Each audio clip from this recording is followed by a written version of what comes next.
As we end today's show with Hetty Epstein, she is a 90-year-old Holocaust survivor who was arrested on Monday in St. Louis when she was part of a protest outside of Governor Jay Nixon's office.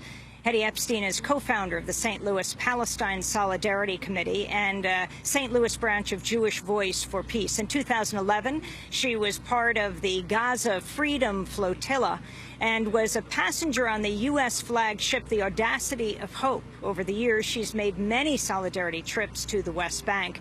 She joins us here now in Ferguson. Hetty Epstein, welcome back to Democracy Now! Good morning, Amy, and thank you for having me on your program. We speak to you as tear gas has been in the streets of Ferguson and the Israeli assault on Gaza has just resumed. Your feelings today, and talk about why you got arrested on Monday.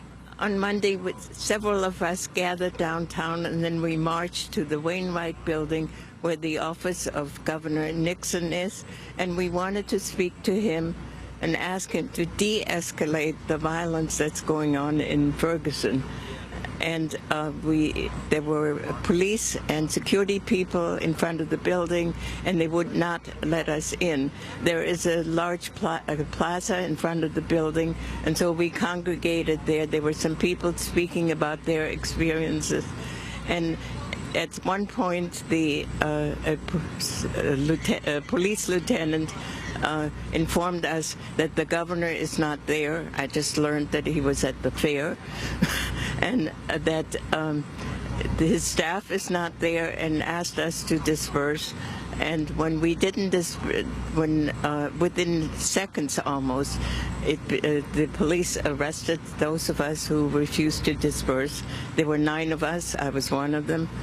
We were handcuffed, taken to the paddy wagon and to the nearest police substation. What concerns you most about what's happening here? The ongoing violence and the ongoing oppression that has been taking place in Ferguson of the African American community, and that has to end. The whole structure of oppression there has to end, and right now that's the long-range problem. But present now, the violence has to de-escalate, and instead of it is being escalated. And the police chief of Ferguson has been trained in Israel how to mishandle. I'm sorry to have to say. You're saying Police Chief Jackson. Right. How to mishandle a large group of people, and this is what he's doing. It's the same kind of violence that I've observed when I was in the Israeli-occupied Palestine. It's just abominable what's happening. Where were you born? I was born in Germany, and I left in May 1939 on a kinder transport or children's transport to England. I came to this country in May 1948. So what fuels you, keeps you going? By the way, happy birthday. You just celebrated your 90th birthday. You're wearing a black T-shirt with white letters that say, "Stay human." What fuels you in your activism from Gaza and the West Bank to Ferguson, Missouri?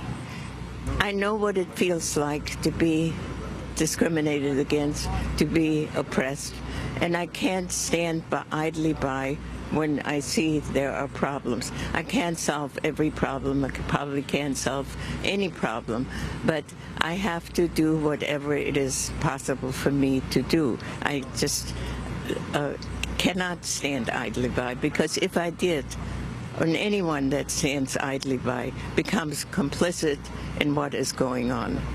Do you have a message as you stand here in the streets of Ferguson, Missouri, for Israeli Prime Minister Benjamin Netanyahu? Stop the violence, go to the table and honestly discuss what might happen, that if peace ever can be there in that area.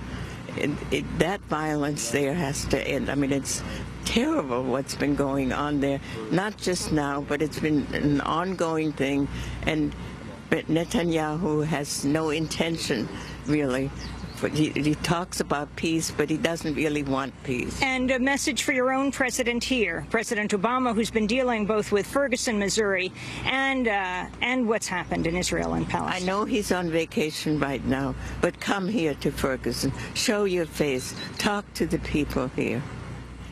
Talk to the young people here. They need you. Hetty Epstein, I want to say thank you so much for being with us, our last guest today here in Ferguson, Missouri, as we broadcast each day the voices of people in the streets, and will continue to do so. This is Democracy Now!, democracynow.org, the War and Peace Report. I want to thank our team on the ground here, Aaron Mate, as well as Hani Massoud, and our team in New York.